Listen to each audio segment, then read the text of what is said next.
March 19th meeting of the Board of County Commissioners to order. Before we begin, I'd just like to mention, it's obvious you're missing a commissioner. Commissioner Lance Simpson resigned from our Board of County Commissioners effective the 16th of March due to his being relocated, taking another job and being relocated. So we're going to certainly miss Lance. Very professional in his dealings, a real asset to this board. I know I'll miss him, and we wish him well in his new endeavor. Our next item will be our invocation, and we'll call on Commissioner Frank Akmus. Pray with me if you'd like to. Gracious Heavenly Father, we thank you for this time that we can come together. We thank you for the country that we live in, for this county that we live in. Lord, we pray that all of our actions tonight will be pleasing to you. We pray special care over our emergency workers, our military, and again, Lord, we just pray that everything that we do tonight will be pleasing to you. In Jesus' name we pray, amen. Join me for the pledge. I pledge allegiance to the flag of the United States of America and to the republic for which it stands, one nation, under God, indivisible, with liberty and justice for all.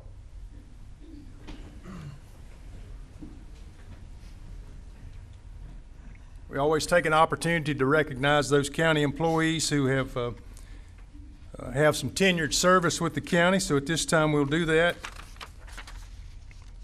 And we'll begin with Brittany Smith with Human Services. She has 5 years with Union County. Jonathan Carter with the Sheriff's Office, 5 years. And Alexander, I'm going to call it Xavier, with the Sheriff's Office for 5 years. Scott Raymond in Emergency Services has completed 10 years service. Anthony Parker in Human Services, 10 years. And Lillian Bareas in Human Services, 15 years. So thanks to all those employees for their service to Union County. We have a proclamation for National Procurement Month. And at this time we will add that to our list of awards. Union County joins the Institute of Public Procurement in recognizing March as National Purchasing Month. In recognition of this month, we celebrate both the profession and the procurement professionals that make a difference in governmental efficiency and effectiveness. March is a good time to share all the good news about public procurement and the value procurement professionals bring to organizations and communities. Along with the procurement professionals, recognition and thanks is extended to all stakeholders and partners. The procurement division realizes that we are not successful if the requisitioning departments and the contracting community are not successful. So we'll add that proclamation to our meeting. Next, we have Sustained Professional Purchasing Award. Union County Procurement Division met the requirements to receive the Carolinas Association of Governmental Purchasing 2017 Sustained Professional Purchasing Award. And this award was presented to the procurement team on March 7th, 2018. The procurement team responded to the detailed application process that required substantial documentation. It's presented annually by the CAGP organization to member agencies that have demonstrated excellence in purchasing standards during the calendar year. And we have a plaque for that. And I believe we have Aaron here from procurement who is here to accept. Excellent. Aaron, if you want to come forward. We have 2016, 2017. We're getting a long list of.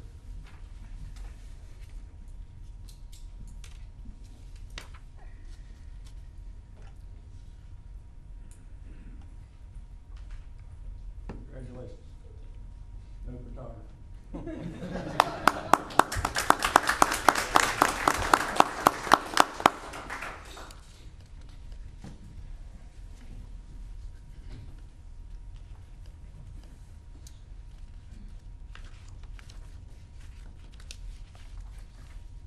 And we just keep winning. Certificate of Achievement for Excellence in Financial Reporting.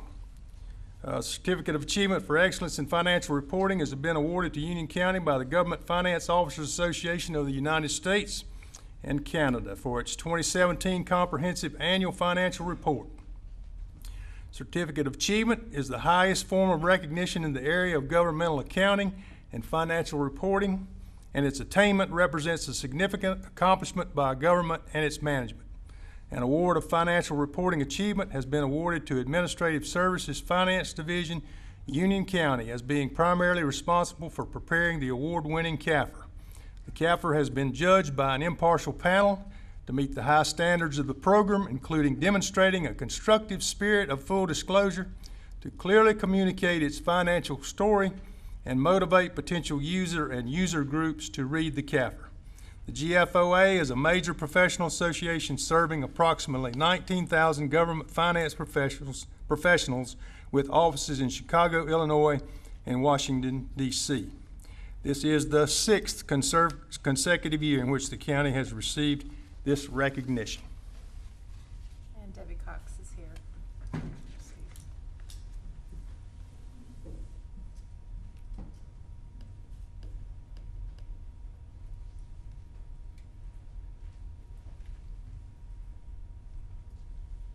Got a camera this time.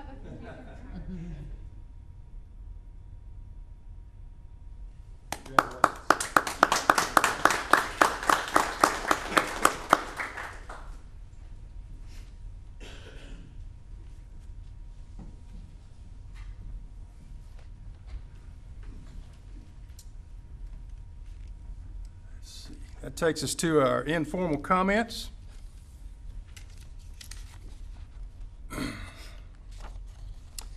I would ask that each speaker address the board from the lectern and begin your remarks by giving your name, stating whether you're a resident of Union County, indicate the municipality within which you reside if you do, and state the topic about which you intend to speak.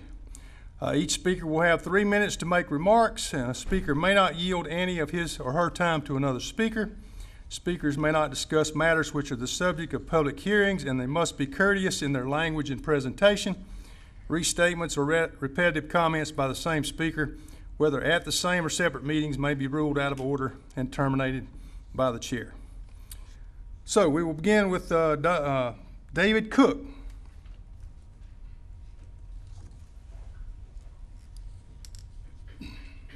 Good evening, Mr. Chairman.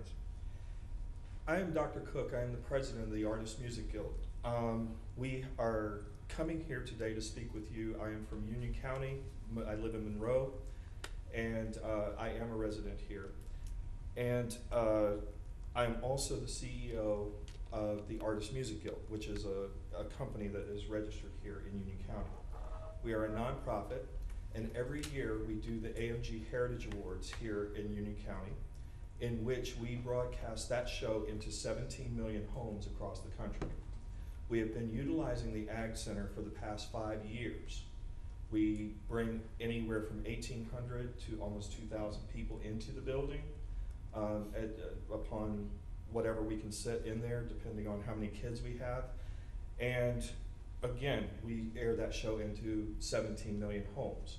We bring living legends into this area: Chubby Checker, Gloria Gaynor, Billy Paul, Marilyn McCoo.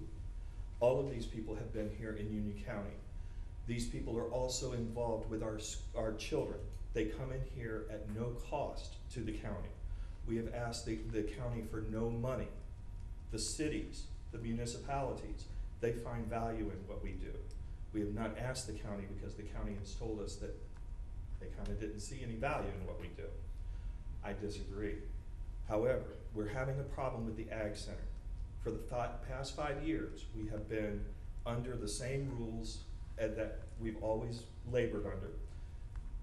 And now Ron Cox is not there, the other administrators are not there, and now they're trying to come in and they're trying to give us a whole bunch of problems.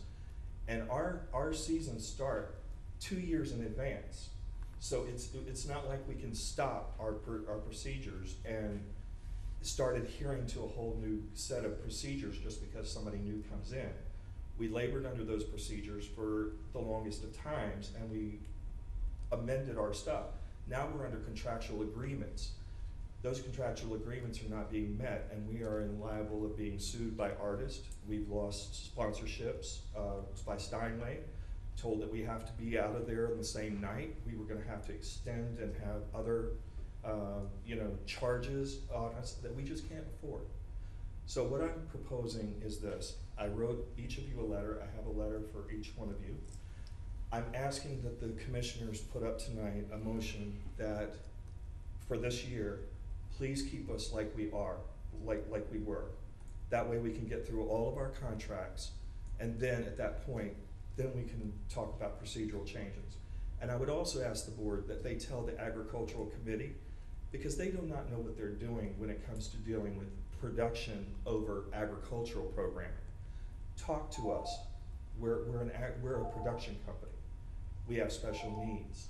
So have them talk to us to find out what our needs would be before they start enacting rules that might make it hard for any other production company to come in.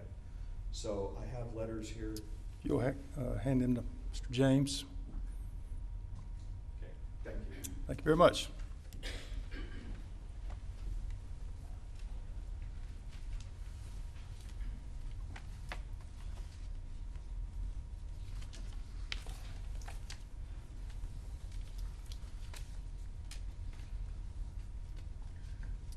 Nancy Cottingham.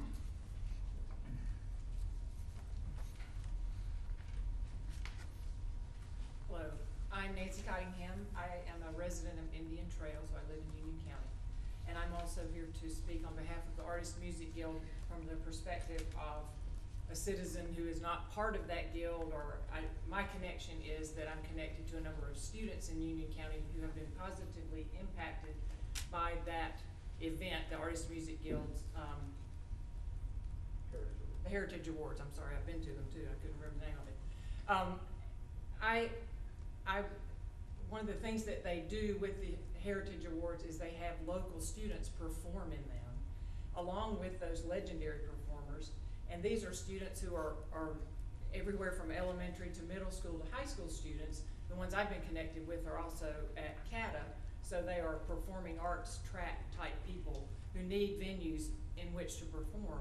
So Artist Music Guild gives them an opportunity not only to perform on that big stage in front of those television cameras as well, but they also have a whole day of educational experiences with some of the legends, teaching them and preparing them for those performances. And I was able to actually come and observe that a couple of years ago, right before their program. And I sat in on a few hours of that training, and I got to see elementary school students, middle school, and also the high school students, which are pretty much handpicked for those performances. They perform with the legends, those high school kids do. And they were really appreciative of that time and getting to work with somebody of that caliber, people who are famous people who do what they are aspiring to do, is beyond, the meaning of that for them is huge. And so this organization also does a lot of other things with the schools in Union County and to further the arts and the performing arts. But in particular with regard to this event, it is very important to the schools as they bring those performing students in and give them the benefit of spending the day being taught by people of very high caliber and of experience in what it is that many of them want to do for a living. So I just wanted to put my 2 cents in about that, because I feel like it is a very worthwhile organization, and in particular, the Heritage Music Awards fosters performing ability and helps these young performers to be able to perform on a big stage in front of a lot of people, but also to be televised for that, which is unusual at that age. Thank you for your time. Thank you. Michael Alvarez. Good evening, Commissioners. Michael Alvarez, Mayor of Indian Trail, resident of Union County. I'm here to piggyback off of Dr. Cook and Nancy with the Artist Music Guild as a community leader. The Artist Music Guild provides services that have been increasingly cut in our school systems to students at no cost to them, where they're able to enhance their soft skills, which not only help them to overcome fears, but help them to gain jobs and experience later, and provides them an outlet rather than hanging out on the streets and getting into trouble. For the last 5 years, the Agricultural Center had a set of rules in place for a fee structure for the Artists Music Guild, and this year enacted a new fee schedule without informing the group as to the changes they were going to be made, which made undue harm on this nonprofit. I'm asking you, if you would, to grandfather in the Artists Music Guild's fee structure and for the near future, and begin talks with them so that they can prepare for the changes in the years to come, since this production takes years to put together. In business, I would never change my rules and not discuss it with my clients. And this decision is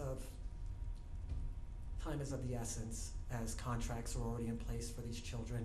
If you've ever had a chance, which I have, to watch these children perform and overcome fears and the memories and the experiences, it's enlightening, it's inspiring, and we're blessed to have this organization in Union County. We all listen to the radio, we all look at the arts, we've all made speeches, we've all read books. This is what the arts is.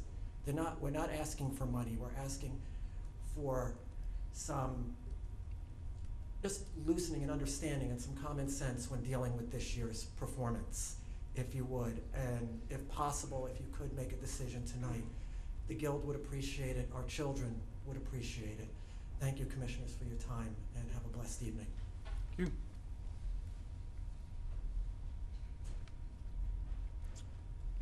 Is that Troy Tyson?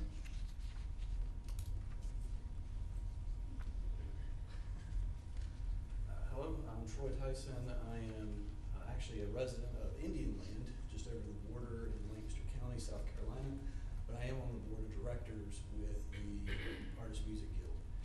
And I'm coming before you to, again, piggyback off of the previous Dr. Cook and the rest of them, to come talk more about the structures around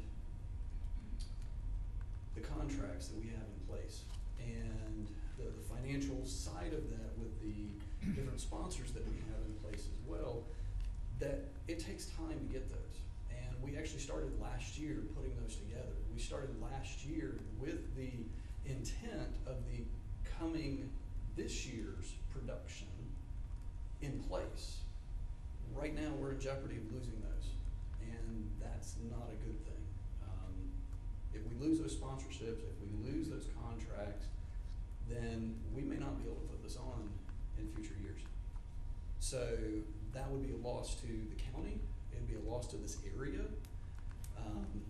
We wouldn't be able to pull in from other areas. My kids actually go to Bonita School of Ballet here in Monroe, so we're constantly coming from Indian Land into Monroe for things like this.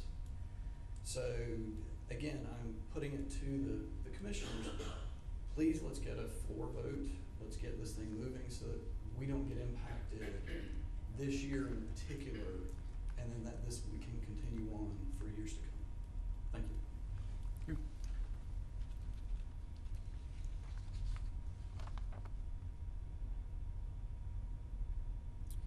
Cindy, I'm sorry. Can't quite make out that last. Grano. Hi, my name is Cindy Grano, and I'm a resident of Monroe, Union County. I've lived here for 20 years, and most proud, especially over the last 5. I'm here to speak about AMG and the impact that they have on the kids of Union County. AMG helps mentor children from all over the county, especially in the city of Monroe. You know, with over 600 kids attending the award show, it's critical we continue our partnership with the with the Ag Center, as we have in the past. You know, we've provided book bags, meals to these kids, as well as going into the schools to teach. The arts, whether it's choir, dance, visual, is such a critical part of a child's upbringing. It brings creativity, improved academic performance, and helps to develop motor skills, builds confidence, helps with decision making, perseverance, focus, collaboration, and accountability all the way up to adulthood, right? I myself am an artist, so I know what it's like to be young and needing mentoring, needing help, okay, during my years in school.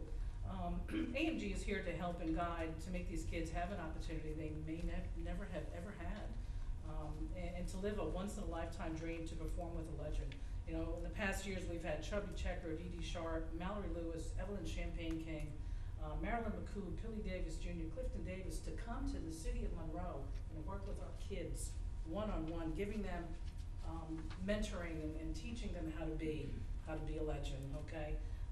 You know, the impact is great, and we ask that you do not, you know, change anything for us, at least this upcoming year, and keep everything the way it has in the past with the Ag Center.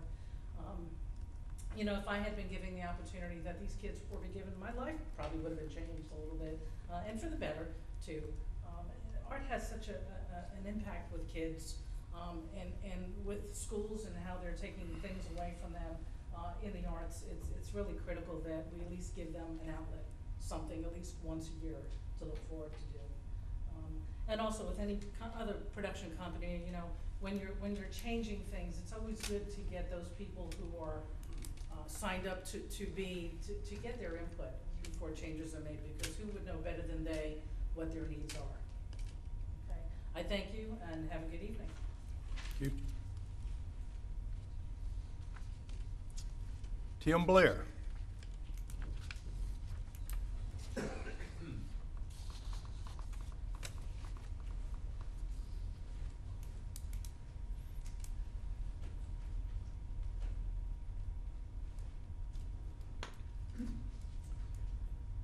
My name is Tim Blair, live in Union County, in the Fairview area, and recently retired from 39 years of teaching high school, FFA, and agriculture, and still work with the FFA and agriculture department at Piedmont. And I've spent probably 35 of those years working with kids that we showed lambs, showed heifers at State Fair. And now I'm speaking about the 4-H pavilion. And I didn't have this much trouble coughing when Stoney was a student. I was a little younger then. But it's you know, when you consider the 4-H and the FFA, that involvement in our youth, I mean, just think of the two most valuable commodities that we have raising youth as the FFA and the 4-H. I mean, you know, you go to a national FFA convention, you're dealing with 60,000 students that are involved in raising livestock and raising crops and things like this. And with this 4-H facility that they're planning, the pavilion, we'll be able to show, you know, these kids exhibit the products that they have and what they produce.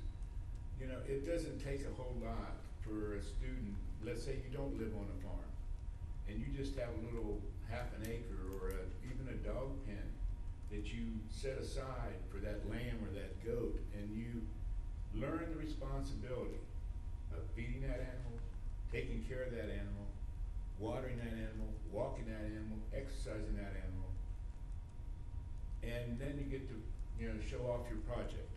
Maybe at Union County, or hopefully at Union County, and then on to the State Fair, and even maybe on to other, you know, like in Louisville, which is the largest show in the world. But these kids learn the responsibility, and I hate to say this, but our kids nowadays need to learn that responsibility. I mean, if that lamb or that goat or that heifer or that horse is not cared for, you know, what happens when you don't take care of kids? They don't grow up right, and those animals don't grow up right either. And with this pavilion, the kids will be able to show off their products and what they've done with these and how much work they put into it. If they aren't fed, if they aren't watered, they aren't cared for, they don't have a project.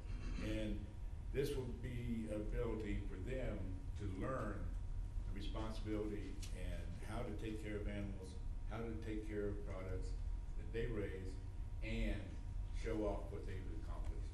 And that's very important for the kids nowadays, to be able to accept something that they have and be able to use it. Thank you very much. Thank you. Debbie Campbell.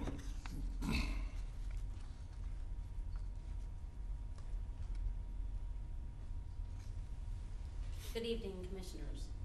so excited to get invited out here tonight to talk about our, hopefully, Ag Center. I've been a 4-H leader, I'm from Mint Hill, but I've been a Union County 4-H leader since around 1992. So my 36-year-old is now our 4-H leader, and I brought with me our president of our 4-H club, Kaylin, so hopefully she'll get to speak tonight also.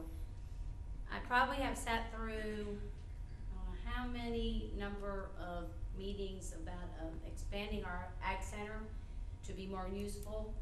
I think Sam, my oldest daughter, just spent the last 4 weekends in Raleigh. I'm not kidding, 4 weekends.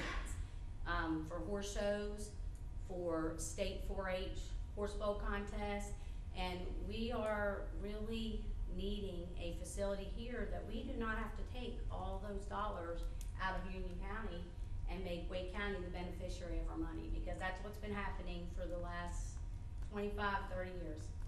It's ridiculous, and I think that we really can expand, and it's time. We're one of the largest horse capitals in the state.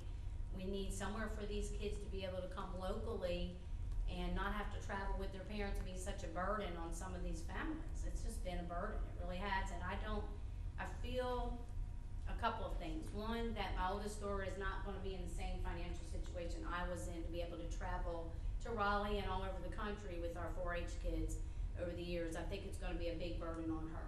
They have changed some rules because of that. They're now allowing the kids to say, okay, if you don't wanna compete in Union County, you can declare that you wanna be part of Wake County, even if they live in Union County. And I just think it'll be a big shame if we don't finally get what we deserve in this area, which is a nice Ag Center with stalls that can pay for itself. I think the bill for Sam's client this past horse show was probably close to $1,200, just one client. I know last year's district bill was over $6,000 when we had to go all the way to Lake Waccamaw for our district horse show. This year we're having it at the Why Not American Arc with Jeff and Amy Wiley, and we have to go have a work day, which is okay. It's all right to go have a work day and help them paint their jumps, and so they're gonna be getting $5,000 or $6,000 in their pocket, which is nice. They do have a business, but I think it's time. We really do need to step up, and I'm hoping and praying that y'all are going to vote, to help get this facility off the ground after so many years of trying. So thank you very much. Thank you. Jim Howie.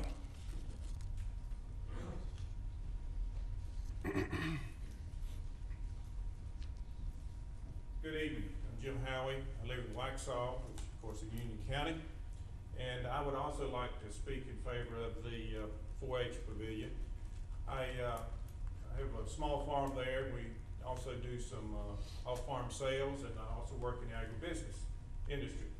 I also have the privilege of serving on the Ag Advisory Board and have for a number of years. We've been working on a 4-H pavilion concept, it seems like for decades. We have finally gotten to a point of a facility that, after looking at a lot of different versions, that I believe meets the needs of Union County today, and will meet the needs, is expandable, and will meet the needs of Union County in the future. It'll also meet the needs of, I think, all aspects of the county. As you probably know, Union County is the third largest agricultural county in the state. Agriculture is Union County's largest employer, largest source of revenue. We need to have a facility to showcase that, not only to our residents, but to the whole state, to the whole region. We need to have a facility that encourages kids to get involved in agriculture and keep moving. This pavilion, I think, will provide a venue for that. It'll provide a venue not only for the agricultural industry, but for other industries, other businesses in the county to use. Also, it will also open the door for events to come into the county that, as the previous speaker said, are finding other homes. When they come here, they bring tremendous revenue with them.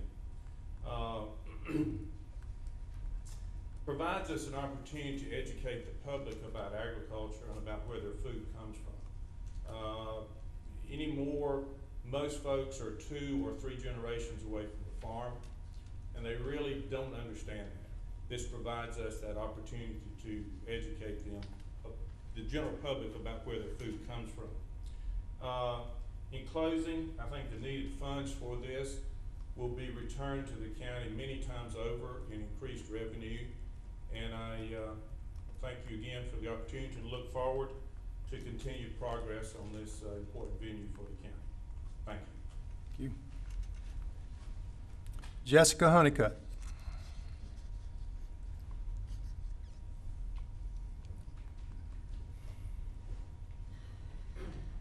Good evening. My name is Jessica Honeycutt, and I am from Monroe, here in Union County. Apologize, I have a little bit of allergies, so I'll lose my voice here and there. I was asked to speak about this 4-H pavilion tonight, and it's more of a personal level for me as far as what 4-H has done for me and what I'm doing for 4-H. And in between that comes this pavilion and how we need it. I have been in 4-H and involved in it for over 25 years. I have started out as a showman when I was about 8 years old, and now I lead a 4-H club, a livestock club. But the time we were building this agriculture center years ago, it was kind of pondered on that we wouldn't fill it up, we wouldn't use it enough, and now we're at the point that I can call up there to book for a meeting, and we don't have enough rooms. I need to showcase how to show livestock, and I can't do that obviously in that facility. I'd like to, but we can't. We're kind of outgrown and we're limited right now. And because of that, our livestock program has really died in this county. I haven't shown in quite a few years as far as on a youth level. I won't say my age, but I'm older. But I do show on the open show for adults. But I have a livestock club of 25 kids, and it's growing every month. And they want to show livestock. So I'm kind of limited to where I can take them to. I want to take them to a lot of farms. We have a lot of smaller farms. A lot of our farms in this county are gone. So we need this pavilion to train kids, to show these livestock. A few things though that I learned from 4-H. It began as a passion very early, but I was fortunate enough to grow up on a small beef cattle farm and start showing. But 4-H has taught me that your ride to school is not going to wait for you to finish your barn chores in the morning, so you better get up early and get them done, and so I did. That reward taught me to be an early riser and to get going the second my feet hit the ground in the mornings until my head hit the pillow that night. I learned that when you get home from school, you get to your cows. You talk to them about your day, you start working them. It taught me that you understand what a project is and a deadline is. You put 110% into it, or it's not going to get done right and it's going to fall back on you. I learned that at a very early age. These are things that kids need to learn. I'm going to run out of time because I have so many things I want to say about it. I get very passionate about it, but the number one thing that it taught me was that I can be a really good winner, but I can be a very good loser, because you shake the hands of every component against you. You shake the judge's hand when he didn't like your cow, but you did. You always congratulate everybody that worked with you, and every kid needs this. I'm just going to stop. I guess that's it, right? I got to stop, unless you want to keep leering me. But we really do need this pavilion. I learned a lot. Thank you. Kids will need it too. Thank you. Thank you. Brad Hargett.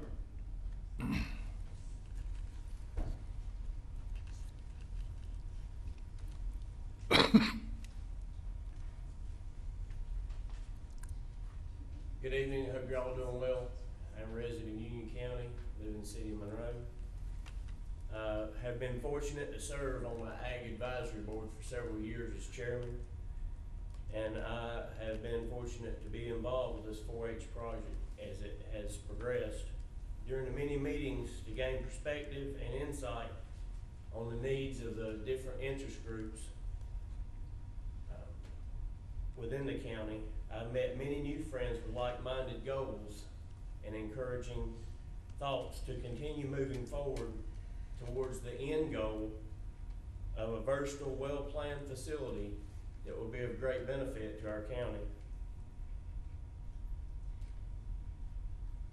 The opportunities for use will be endless when the site is completed, over and above the many uses that's been spoken of already. The possibilities such as trade shows, training and meeting space, corporate team building activities, entertainment opportunities, educational events, and many others. The positive thoughts presented by the ladies and gentlemen that have spoken before me represent the diverse interests that have provided input into the planning of this facility.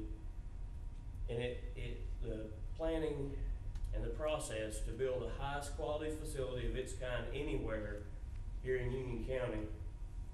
The investment made at this time to move forward and change this dream of a few into reality for many who will receive the benefits and thus provide return on the initial investment, which will be compounded with every smile on the face on the way out the door. We appreciate your time. We appreciate your thoughtful consideration in moving forward with this project. Thank you. Finally, Kaylin, sorry, on the last name.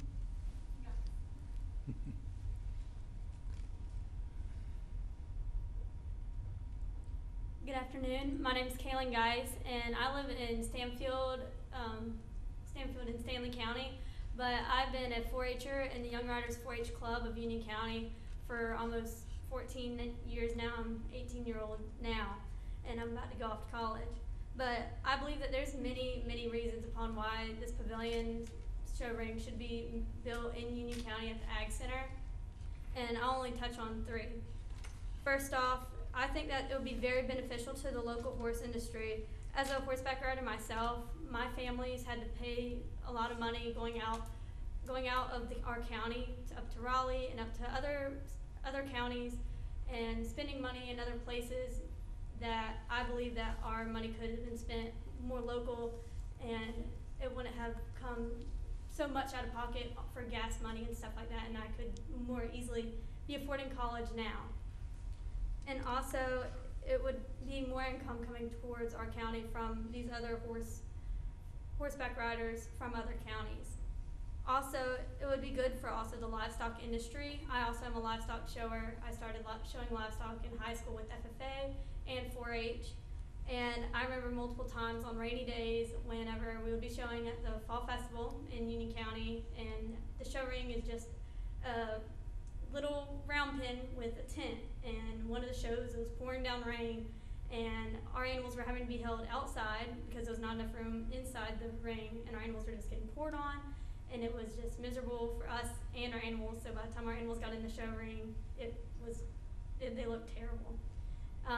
That this pavilion would give us a chance to show our animals better and present them better to the judges, because it would be covered and it wouldn't be in the pouring rain, and be better against the harsh weather.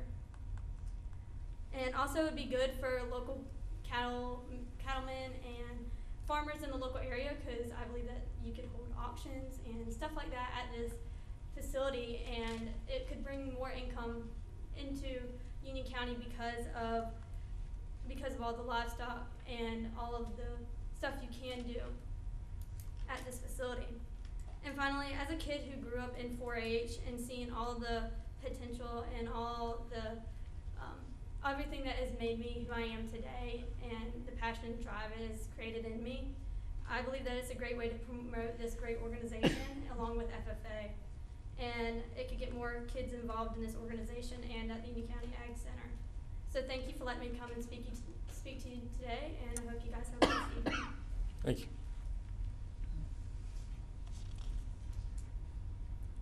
That concludes our informal comments, takes us to additions, deletions, and adoption of the agenda. We have want to remove item 13 regarding the general operating fund update. Jeff Yates, our financial. 23, excuse me.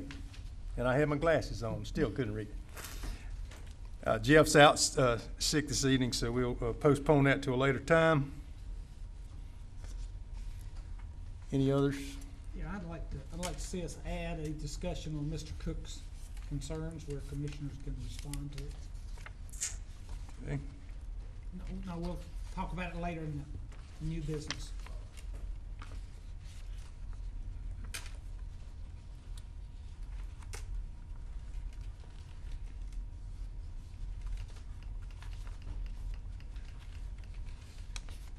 Give me a minute.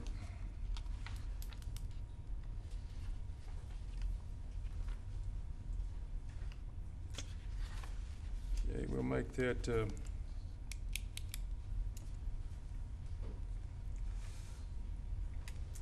make that 23A under new business. That'll put it first before the appointments. Anything else? Motion to approve the agenda as amended. All those in favor of the motion say aye. Aye. Opposed, none. It takes us to the consent agenda. Motion to approve as presented. Did we have what was this, Lynn? That was the proclamation that we didn't take action. So we need to add that to the consent.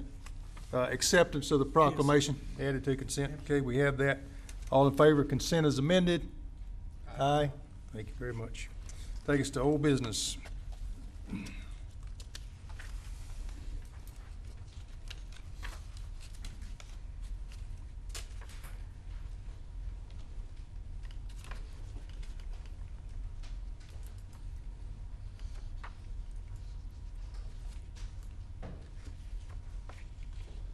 Oh, are you waiting on me? I'm sorry, I was waiting on you. Excuse me, Mr. Chairman, can I, what do you call it, point of order? Can I have a Yeah. question?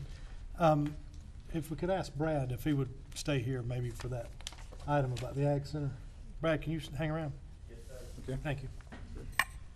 Item 22 is in response to a recent workshop we had with the board as it related to moving forward with an industrial park for Union County.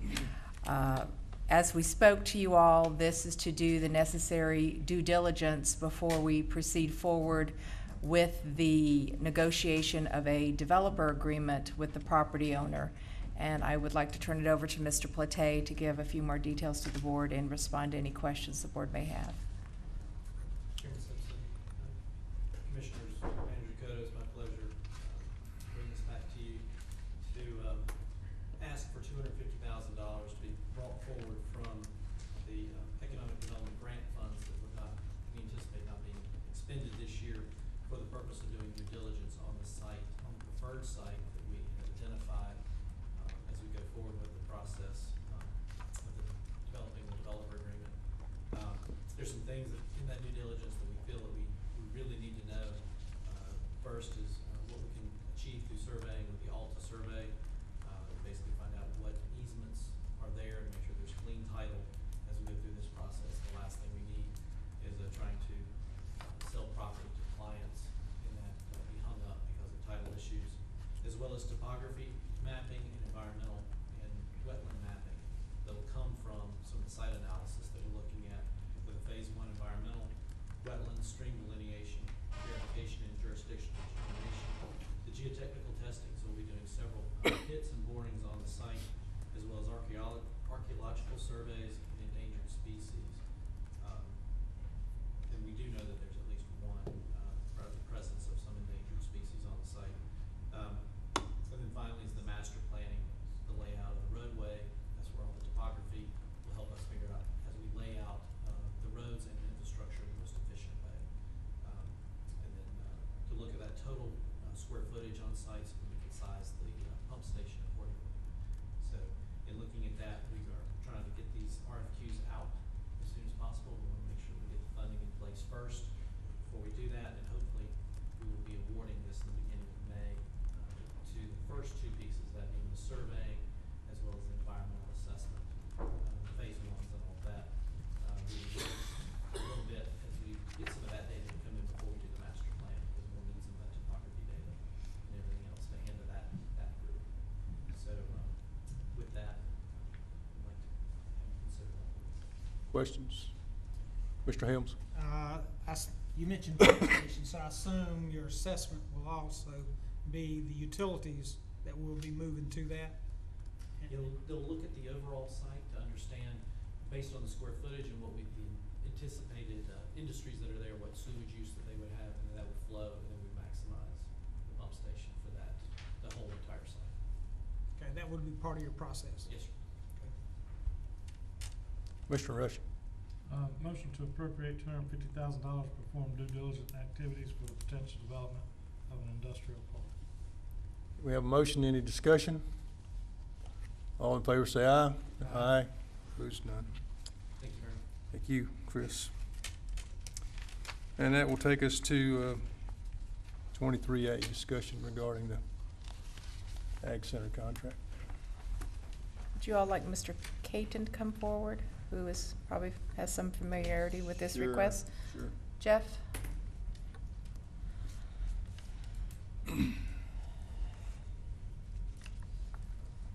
If you could provide some background to the board as it relates to this particular request. All right, yes, ma'am. Chairman, Commissioners, I will try to share with you where we are with regard to the Ag Center, the policies, and some of the information that has been shared with you previously.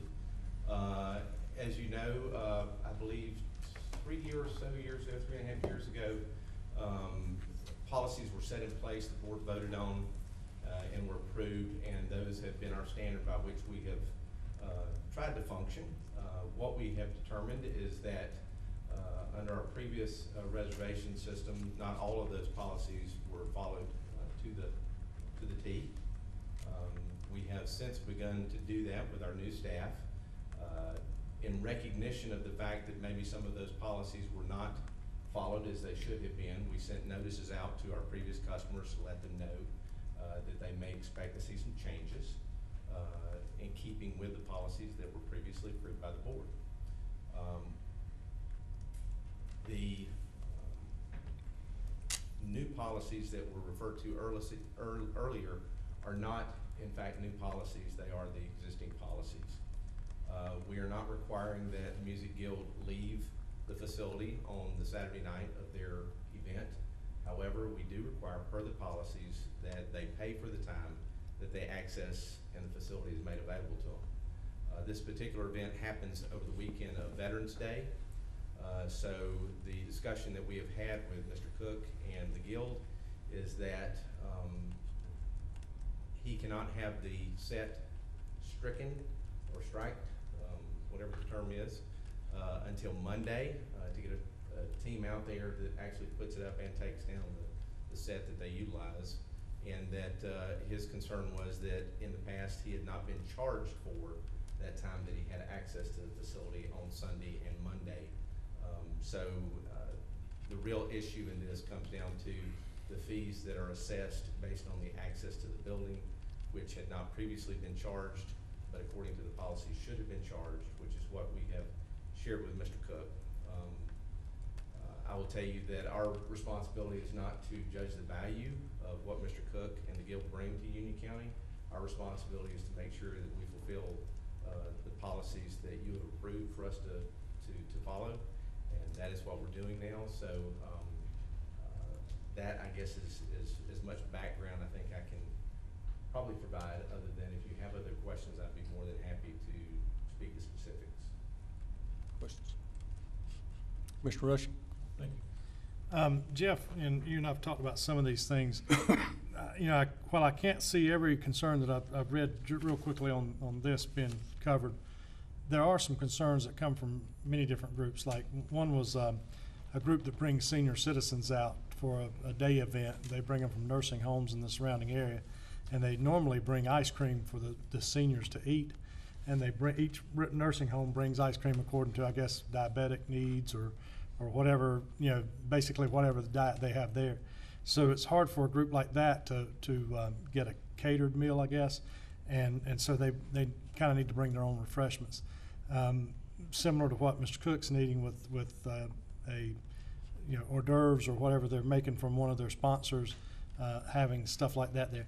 Is there any way of and Brad, you can answer this too, because you guys are the ones with the Ag Committee, and I would definitely encourage you two guys to speak with one another before you leave, but is there a way of doing that where a nursing home could bring in ice cream, or do people bring in food for parties? Do they have, I know they have birthday parties there and things like that? Yes, sir. Under the current policies there, it's specific in terms of the requirement we have, since we have approved vendors, approved caterers for the facility that's specified within the policies. There is some minor allowance for prepackaged foods, snacks is how it's referred, to be brought into the center. We have recognized that through that type of situation that maybe there's some deficiencies in the policy. We have presented the Ag Advisory Board at their last meeting with some revisions to the existing policy for their review and comment, and expect that to take place at their next meeting, where we're giving that information back and get final recommendation from the board that we can bring back to the Board of Commissioners for revision to the existing policy. So yes, there has been some recognition that our current policy is a little deficient in some of those areas. However, again, our responsibility is to make sure that we're under current policy fulfilling the expectations that's been set forth. Certainly, if those policies are revised and brought forward from the Ag Advisory Committee, then we could make those kind of accommodations. There was another thing, like when we have an event there, and we do a lot of volunteer events for 501c3s, and they have to pay. You know, or a lot of organizations that I deal with that raise a lot of money in the county have events there, and you know, there's been some complaints, but the compliance is there, I think, for doing that. But for example, like the piano that they spoke of, is there a place that we could not put that? Is it just the piano, or is it the whole? It's the whole set. It takes us 3 days to Oh. put it up, and we've already lost that sponsor because of Right. what Jeff has said to us. So now we have to go and get another sponsor, but that we would end up having to pay time and a half for a company that's already giving us the piano, Right. and they're paying for the carting and everything. So for them to come out at 11 o'clock at night and pick up a 3,000-pound, $150,000 grand piano is just out of the question. And that's the problem. This board is not talking to production companies to find out what our specific needs would be.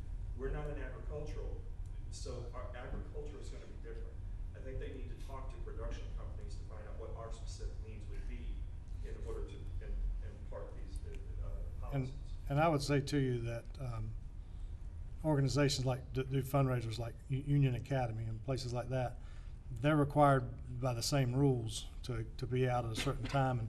And I understand where you're coming from. I understand the desires, but at the same time, if we do give allowance like that for one, it would be very hard not to have to do it for everybody. The food, I can completely see, because that's something. But as far as the time there, you know, like I said, there's 4 or 5 organizations that we do auctions, we do events there. You know, NRA raises $100,000 in a night there, and we just have to. We've been there at 12 o'clock at night cleaning up that stuff and getting it out of there just as fast as we can. So like if it was just the piano, I could see maybe having a place to put something like that. I don't think we want to have the liability on it. Mr. But I understand that, but what you don't understand is that piano is part of the set. right. We bring in specific staging. We upfit your building, okay? If you talk to production companies that are in Charlotte, these production companies, they do not charge. You may need to speak on the microphone. These production companies do not charge.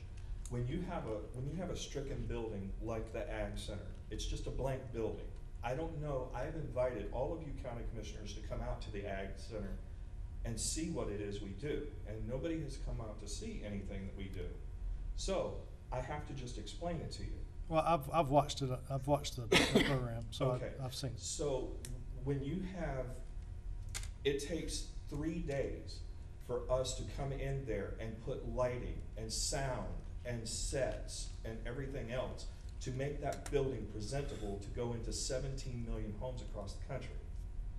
The Ag Center has profited on us. They've come to us and said, can we bring people in and show them your sets, because they don't have any vision of what they can do in this building. And we have provided our sets, okay, for them to procure other revenue, all right, so that, and they wait for us to set it up so that they can do that. The problem that you have here is that you have a production company. This production company, we have days that we need to upfit your building. We have fixed your building. There was the railing in which the walls slide on. One was broken. We fixed it. We didn't send a bill to the Ag Center. We fixed it. Okay, we leave that building in a whole lot better condition than what we find it. But we need the consideration because it takes us time to do that. The Halton Auditorium doesn't charge the opera company the days that they're in there fixing a deficiency. If they need lighting and they don't have lighting, they make allowances. We're not gonna charge you for the days that you put up lighting because we don't have it. If you had the lighting, then we would pay for the time that we're using the lighting, okay? But when we have to pay a lighting company to come in and upfit the building, when we have to pay a sound company to come in and put sound in and things like that, those are charges that we're paying those companies to do. And then we're having to pay your cost of the building. And we're a 501c3. We're here to help the kids of this community. We have 600 kids that we provide school lunches to, music equipment, book bags, school supplies. That's where our money needs to be going. Your policy also allows for educational discount. I spoke to Ms. Cotto 5 years ago about that, and she confirmed to me that there was a provision for educational discount to this building. We have yet to see it, and we're education. We are a nonprofit registered in the state of North Carolina as an educational nonprofit. We get nothing. We don't get any discounts for it. We get the nonprofit discount, but we don't get an educational discount for it. So we don't know what to do, but we're losing sponsors because we're told, we need 30 days. Well, 30 days that's a long time for us. When you're dealing with a production, 30 days is a long time. It takes us 18 months to 20 months to get one show ready to go. Then we have to deal with the teachers in the schools. We have to deal with the school board. We have to bring these legends in and schedule time for them to be in schools with these kids. This is about our kids. Do something, guys. Help us. We don't want to move it out of Union County. I live here in Union County. I brought it from Fort Mill and put it here in Union County because I wanted to bring attention to Union County. The county has done nothing but throw roadblocks at us.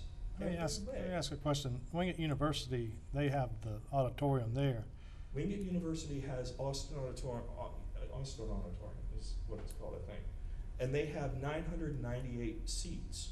We far exceed that. And we would have the same problem there because they don't have lighting, they don't have sound, they gutted that building.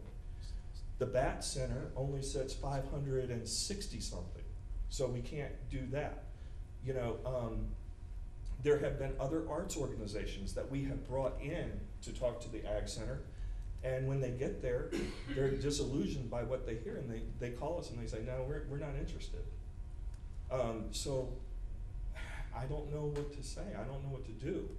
All I know is that each day that we do not have the contract, Jeff has said, we're holding the date for you, but under the contracts that we have with these artists, we have to confirm that we have this building.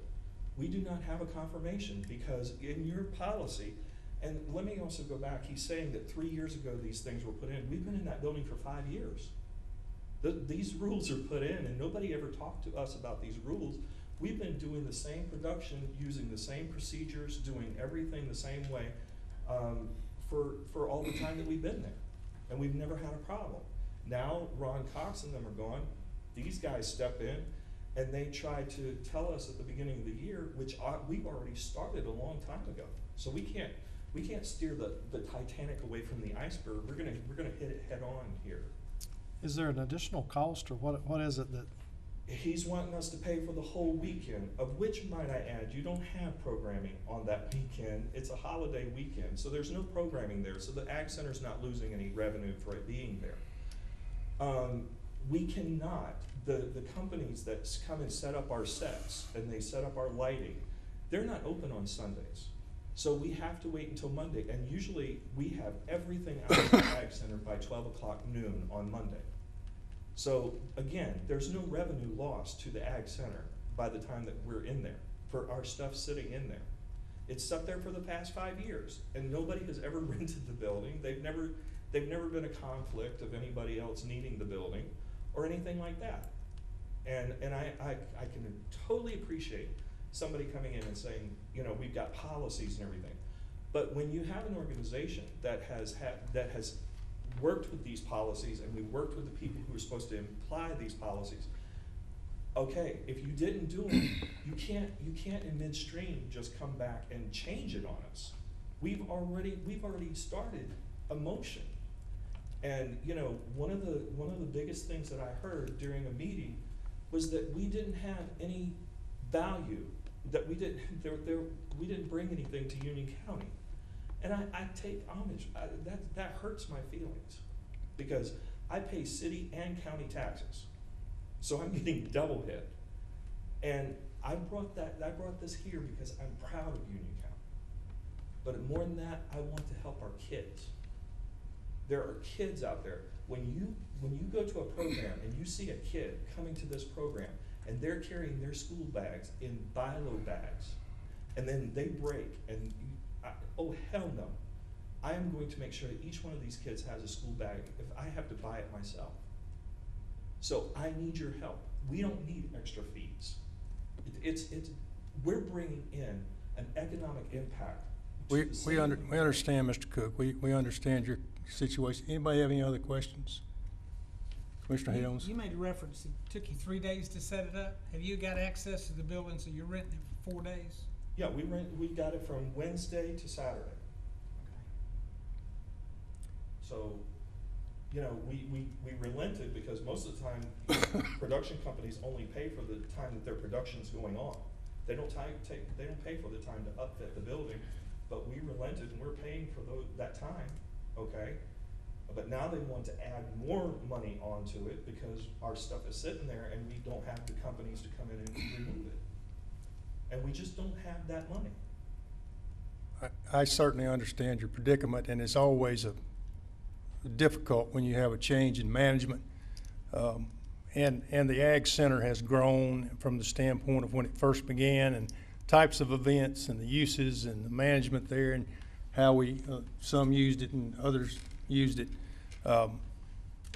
I would ask staff to try to work with Mr. Cook and make some accommodations based on what, if he had expectations, if he had contractual issues that, due to our change in policy, is gonna create financial hardship, that we try to work with him this year. But we are working and making an effort to tighten up those policies, and so that, as Stoney said, everybody is treated equally and fairly in the process. So Yes, that would be my motion, to refer it to staff and have them work with you, Mr. Cook, and do the best they can to help you out. And I would like to make one statement here, and I'll let this end, okay? When you talk about other nonprofits that come in and use this facility, let's just keep in mind that these nonprofits are self-serving. Don't talk yourself out of a vote, Mr. Cook. No, I'm not. I'm just saying, when you have the ballet, their audience is here. We're bringing people in from all over the world, okay? So these people are spending money here. So, you know, so we're giving back. Take that under advisement. Okay. Thank you very much. Thank you. Motion on the floor. Any further discussion? Jeff may have something to say. I suggest that the board somehow limit or give parameters to the discretion you're giving to staff.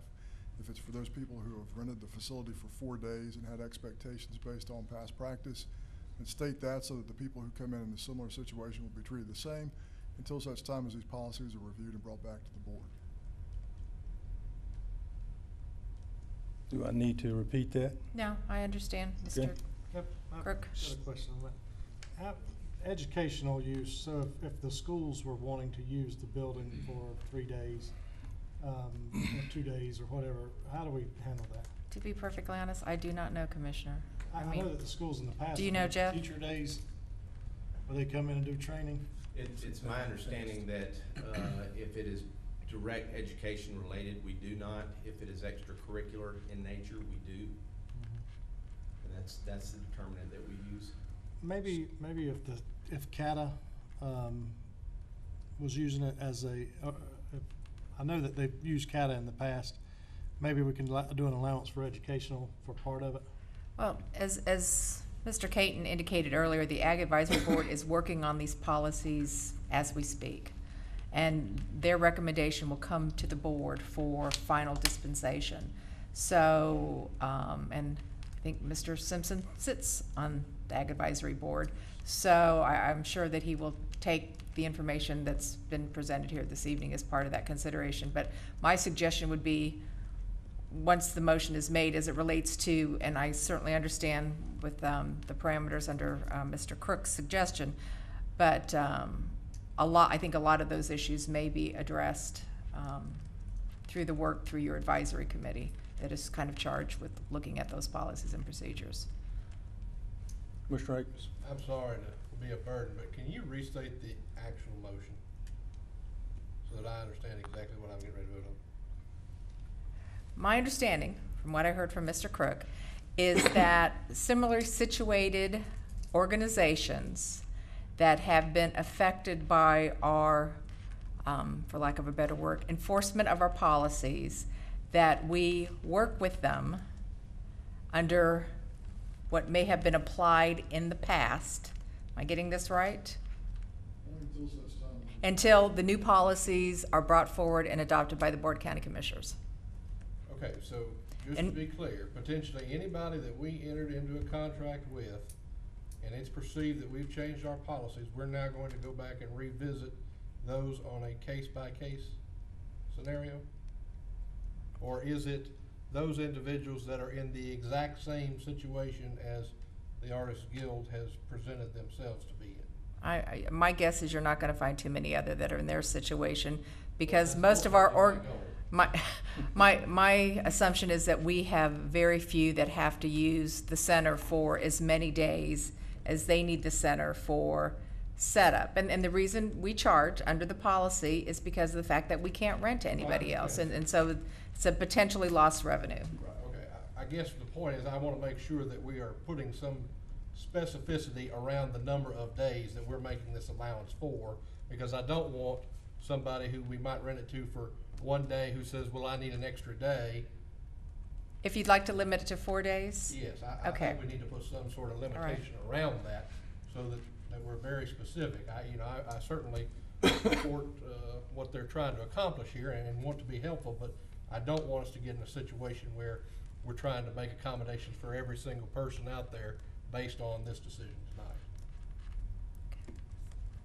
And if I could share, the 4-day limitation with the Guild, as Mr. Cook said, they come in on Wednesday. That 4th day would take them to Saturday. Their challenge is Sunday and Monday with regard to the fees. Okay. Any further discussion? Clear on the motion? Yes, sir. Manager? All in favor of the motion, say aye. Aye. Opposed? None. Mr. Cook, appreciate what you do.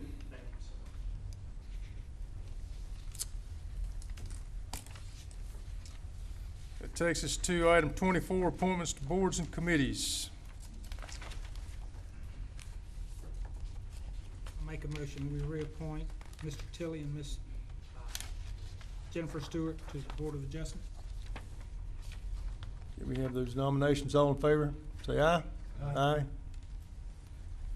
Motion to appoint Donald Ray Helms to the Union County Home and Community Care Block Grant Advisory Committee. All in favor, say aye. Aye. Parks and Rec, Samantha Thomas. We have 2 vacancies, but we only have that one application. So I, yes, sir. Question 2. Commissioner Simpson was on the Parks and Rec Committee. What night does that meet? Is it Thursday? Tuesday? I'll have to check my calendar. Okay. I think it, I thought it was Wednesday. Is that gonna keep us from voting on Ms. No, Thomas? I'd be glad to volunteer for his position if we need to do that too. Okay. All in favor, Mr. Thomas, say aye. Aye. Okay, now we'll address your issue. Did I take it you're volunteering to be on the Parks and Rec I Committee? heard it. Yeah, I don't have enough to do. so- I hear no discussion or No argument. arguments. Committee you can It's a done deal. Thank you, sir. Consider it done. Commissioners, third Wednesday, every other month. All right. And Mr. Chairman, I'll make a motion that we reappoint Ms. Eunice McGee as a social worker representative on the Consolidated Human Services Board. All in favor, say aye. Aye. Takes us to county manager's comments. No comments this evening? Commissioner Akmus. I just want to congratulate Chris Platay. Heard a lot of talk tonight about 4-H, and certainly want to commend him not only on his dancing skills, but also the funds that he was able to raise for a very worthwhile organization. As a past performer myself, someone who did not take home a trophy ball, I know the time and the effort that goes into such a project, and certainly thank you for your time commitment as well as the financial resources that you brought to 4-H. With that, I wish everyone a good evening. Mr. Rushing. Thank you, Mr. Chairman. What I'd like to do is acknowledge Commissioner Lance Simpson for his years of service and you know, been very, he's been a very hard-working commissioner. He did a lot of homework, did a lot of studying. We spent many hours on the phone, sometimes disagreeing, sometimes agreeing, but I think that this board was better with him on here. I think he was a very good contributor. And also I'd like to thank one of the guys here tonight, Mr. Blair, was a very, very big influence on my life, and I appreciate him coming tonight and speaking for the arena. You know, you remember people like that, and he was a very influential person to me. Mr. Helms. I'd just like to thank the young people that came from 4-H to talk to us and tell us their experience. Appreciate what y'all did for the community, and looking forward to future performances. And I must say, opportunity for personal. I was one of those little guys that drug a steer around from the time I was 6 till I was 19. So, great program. Appreciate you folks coming and making comments. I wish everyone a good evening, and I'll make a motion we adjourn. All in favor, say aye. Aye.